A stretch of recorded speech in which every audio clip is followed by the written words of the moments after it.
پیسوں کے خرچ کرنے کا نہیں ہے، مسئلہ ان کے بہتر استعمال کا ہے۔ میں اس کے بالکل خلاف نہیں ہوں۔ ہاں، اس کی ریشو پہ ڈبیٹ ہو سکتی ہے کہ وہ 900% ہونی چاہیے تھی یا 200% ہونی چاہیے تھی یا 500% ہونی چاہیے تھی، اس پر بحث ہو سکتی ہے، لیکن تنخواہیں بڑھنی چاہیے۔ جس طرح ہم ہر سال سرکاری ملازمین کو مل جاتی ہے 10 سے 15%، 20% مختلف مواقع پہ ان کی تنخواہ بڑھ جاتی ہے۔ آپ یاد رکھیں کہ نجی شعبے میں تو یہ بھی کوئی کمپلشن نہیں ہے، ان کی مرضی وہ بڑھائیں نہ بڑھائیں۔ سرکاری ملازمین کی تو ہر سال پھر نہ کچھ بڑھ جاتی ہے۔ بہت سارے مسائل کے ساتھ اراکین اسمبلی کی تنخواہیں بڑھنا مسئلہ نہیں ہے میری نظر میں۔ ہاں، ان پر چیک رکھیں، ان کو اکاؤنٹیبل ٹھہرائیں، ان کے ذمہ جو کام ہے وہ ٹھیک طریقے سے ہوں اور اس میں کرپشن نہ ہو۔ کرپشن کا رونا میں وہ پی ٹی آئی والا رونا نہیں میں رو رہا کہ وہ ہر چیز کو کرپشن، لیکن ایک ریالٹی اپنی جگہ ہے، جو پی ٹی آئی کے دور میں بھی تھی، اس سے پہلے بھی تھی، آج بھی ہے، مختلف جگہوں پہ کرپشن ہوتی ہے، اس کو روکنا حکومت کا کام ہے۔ جو بھی حکومت وقت تو اس کے لیے بہت سارے ادارے بنے ہوتے ہیں، نیب ہے، عدالتیں ہیں، دیگر ایسے اینٹی کرپشن ہے، اور بہت سارے ادارے ہیں جو ان کو چیک کر رہے ہوتے ہیں۔ ہمارے یہاں بھی ان کو چیک کیا جائے۔ اور ہاں، میں تھوڑا سا صرف اس کا کر دوں،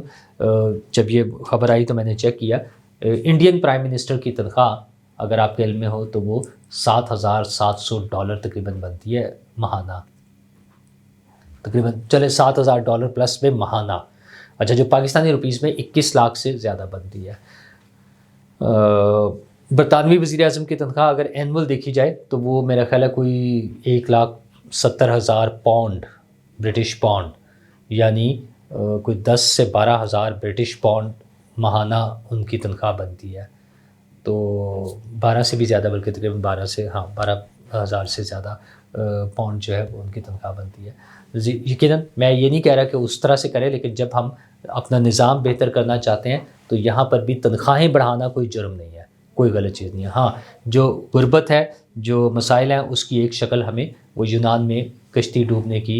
خبر ہے، جس میں ایک نوجوان بچہ 14 سال کا بھی، جس کی ہم تصویر دکھا رہے ہیں ٹی وی پر بار بار نظر آ رہا ہے کہ اس کی عمر 14 سال تھی اور وہ بھی اس میں لاپتہ ہے، اور ظاہر لاپتہ لوگوں کے بارے میں بھی خیال ہے کہ ان کا بچنے کے امکانات کم ہیں۔ یہ افسوسناک سانحہ پہلی مرتبہ نہیں ہوا، کئی سالوں سے ہم ایسی خبریں سن رہے ہیں، اس سے پہلے بھی ہو رہے تھے، لیکن بڑے بڑے واقعات کی خبریں جس میں درجنوں نہیں 100 سے زیادہ افراد ایک وقت میں جاں بحق ہوئے ہیں، اپنی جانوں سے گئے، ان کی خبریں ہمارے پاس آئی ہیں، لیکن اس کے باوجود لوگ اسی راستے سے 2 نمبر طریقے سے پیسے خرچ کر کے 20 لاکھ 30 لاکھ 50 لاکھ وٹ ایور جو بھی اماؤنٹ ان کے ڈیسائیڈ ہوتی ہے وہ دے کر غیر قانونی طور پہ یورپ جانا چاہتے ہیں۔ اچھا، انفارچونیٹلی ایک خاص علاقہ گجرات اور اس کی سراؤنڈنگ کا علاقہ، ادھر سے سب سے زیادہ تعداد میں لوگ جا رہے ہیں۔ اس کی وجہ یہ ہے کہ ایک تو وہاں پر آلریڈی وہاں سے لوگ گئے ہوئے ہیں، تو ان کو دیکھ کر وہ جو ایک ہے نا بھیڑ چال والی بات یا مقابلے کی بات، کہ چونکہ ان کے پاس اتنا پیسہ آ گیا وہاں جا کے تو ہم نے بھی اسی طرح سے وہی شان و شوکت، وہی لائف سٹائل چاہیے۔ اچھا لائف سٹائل کی خواہش رکھنا اور اس کے لیے کوشش کرنا کوئی غلط بات نہیں ہے، لیکن غلط طریقے سے جان کو رسک میں ڈال کے غیر قانونی طریقے سے جانا، جس میں بار بار لوگوں کی جان جا رہی ہے۔ اچھا، اور ایک تو وہاں کا یہ مقابلہ، دوسرا اس کا ایک فیکٹر یہ بھی ہے کہ وہاں پر ایسے لوگ موجود ہیں جو لوگوں سے تیار کرتے ہیں اور ان سے پیسے لے کے انہیں بھیجنے کی کوشش کرتے ہیں۔ اس کو روکنا یقیناً حکومت کا کام ہے۔ تمام ادارے، تمام ایجنسیاں جو حکومت کی ہیں وہ اسی کام کے لیے ہیں، ان کی کامیابی یا ناکامی یہیں پر نظر آتی ہے۔ خیر، یہ کامیابی یا ناکامی اس چھوٹے سے واقعے تک نہیں ہے، بہت سی چیزوں میں ہے، جس میں جو میں نے شروع میں بات کی تھی کہ ایک خط اور 2 ٹویٹ، وہ خط ہے خدیجہ شاہ کا۔ خدیجہ شاہ 9 مئی کے واقعات میں ملوث تھی، اس کی ویڈیوز موجود ہیں، وہ جو نفرت پھیلا رہی تھی اس قوم کے لیے، فوج کے خلاف، حکومت کے خلاف، اسٹیبلشمنٹ کے خلاف، ریاست کے خلاف، وہ ہم سب دیکھ چکے ہیں۔ لیکن پھر اسے رہائی بھی مل گئی اور ایک لگ رہا تھا کہ شاید خاموشی ہو گئی۔ خدیجہ شاہ پھر ایکٹیو ہوئی، وہ پھر وہی شور مچانے لگی جو اس کا انداز تھا پی ٹی آئی کی حمایت میں، لیکن کمال یہ ہوا کہ اسے اس کمیٹی کا، ذیلی کمیٹی کا ممبر بنا دیا گیا جس نے جیل اصلاحات پہ کام کرنا تھا۔ اس وقت بھی اس پہ کچھ تنقید ہوئی، کچھ لوگوں کا خیال تھا کہ ہمیں تنقید نہیں کرنی چاہیے، چیف جسٹس صاحب نے بڑا سوچ سمجھ کے بڑی نیک نیتی سے یہ اسٹیپ لیا ہوگا، یقیناً ان کی نیک نیتی پہ مجھے کوئی شک نہیں، لیکن اس کا نتیجہ اب آ گیا ہے۔ جب ان کا خط آیا ہے جو انہوں نے چیف جسٹس کو لکھا ہے، اور مطالبہ صرف ایک ہی ہے کہ عمران خان سے ملاقات کرائی جائے، کیونکہ انہوں نے ساری چیزیں لکھ کے کہ وہ جیل انتظامیہ سپرنٹینڈنٹ سب ان کے ساتھ تھے، انہوں نے جیل کا دورہ کیا، اس میں تھا سب جگہوں پہ جانا ہے، انہوں نے ہاسپٹل کا دورہ کیا، بیرکس کا دورہ کیا، خواتین کے بیرکس کا دورہ کیا، ذہنی مریضوں کے بیرکس کا دورہ کیا، سزائے موت کے قیدیوں سے ملے، سارا کچھ ہو گیا، لیکن سیاسی قیدیوں کے حوالے سے ان کے خیال میں یہ رپورٹ تب تک مکمل نہیں ہو سکتی جب تک ان کی عمران خان سے ملاقات نہ ہو جائے۔ دنیا بھر میں پیغام ایک ہی جائے گا کہ ایک سیاسی قیدی کو اس طرح سے رکھا گیا ہے کہ اس سے جیل اصلاحات کی کمیٹی کی بھی ملاقات نہیں ہو سکتی۔ اصولاً تو ملاقات ہونی چاہیے، لیکن یہ سیاسی فس کریٹ کرنے کے لیے کون سمجھدار لوگ تھے؟ I'm sure چیف جسٹس صاحب نے اپنے طور پہ یہ سارے نام نہیں چنے ہوں گے، کوئی ایک نیٹ ورک ہوگا، کچھ لوگ ہوں گے جنہوں نے یہ نام سجیسٹ کیے ہوں گے، وہ وہاں گئے ہوں گے، کوئی میں بھی کوئی سوچ بچار کا عمل بھی ہوا ہوگا، اور اس سب کا نتیجہ آج اس خط کی صورت میں ہمارے سامنے ہے۔ دوسری طرف یہ اگین اس کا استعمال جو ہے وہ عالمی سطح پر ہوگا، ایک تو پاکستان میں تو ہوگا ہی، عالمی سطح پر ہوگا، اور عالمی سطح پر پہلے ہی استعمال ہو رہا ہے۔ ٹرمپ کے جو ایلچی مقرر ہوئے ہیں خصوصی، ان کا نام ہے رچرڈ گرینل، جو کچھ دنوں سے بڑے متنازع بنے ہوئے ہیں اپنی کچھ عادات کی وجہ سے، ہم جنس پرستی کی وجہ سے، ان کا جو ایک تھا ماضی کے حوالے سے، اس پہ جیو نے ایک خبر لگائی اور انہوں نے جیو کو ٹیگ کر کے جواب دیا ہے کہ میں پھر دوبارہ کہوں گا فری عمران خان۔ تو عمران خان کا وہ جو لابنگ والا ایلیمنٹ ہے وہ پراپر طریقے سے کام کر رہا ہے۔ مجھے لگتا ہے میں بھی خیر اسی سائڈ پر آ گیا ہوں جو پرانے زمانے میں کچھ لوگوں کا خیال تھا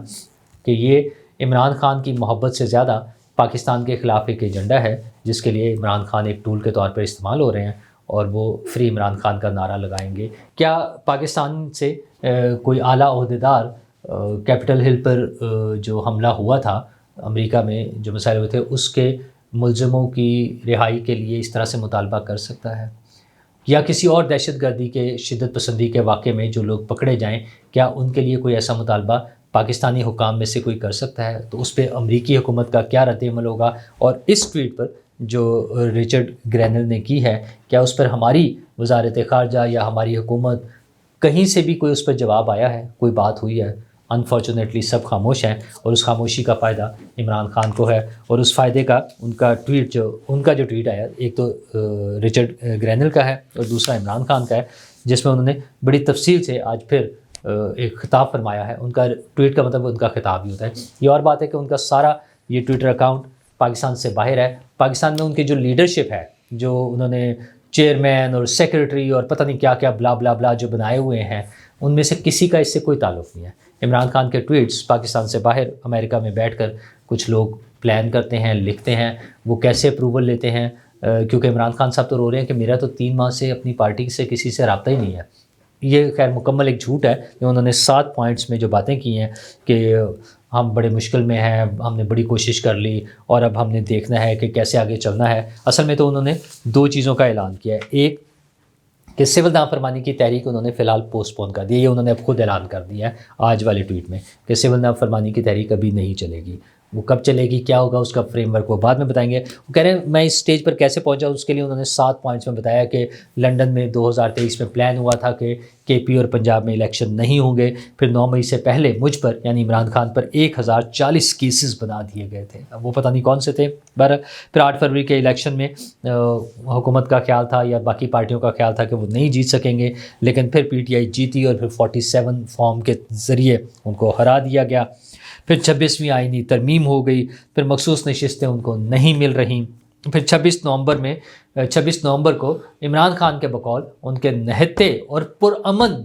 کارکنوں، وہ جن کے ہاتھوں میں مشین گنیں تھیں، سٹین گنز تھیں اور کلیشن کوبز تھیں، پسٹل تھے، ہتھیار تھے، دیگر وہ گیس شیل تھے، اور لوگوں کو مار رہے تھے، پولیس والوں کو اغوا کر رہے تھے، پولیس والوں کو مار رہے تھے، رینجرز والے اپنی جان سے گئے۔ یہ سارا کچھ ہونے کے باوجود عمران خان کا خیال ہے کہ ان کے وہ کارکن پرامن تھے، ان کے ساتھ بڑا ظلم ہوا ہے، عمران خان کی نظر میں وہ ظلم ہو چکا ہوا ہے، اور ان ساری باتوں کی وجہ سے انہیں لگتا ہے چونکہ ان کی کہیں بات نہیں سنی جا رہی ہے عدالتوں میں بھی، اور اگرچہ عدالتوں سے ان کے لوگوں کو روز وہ ملتی ہیں،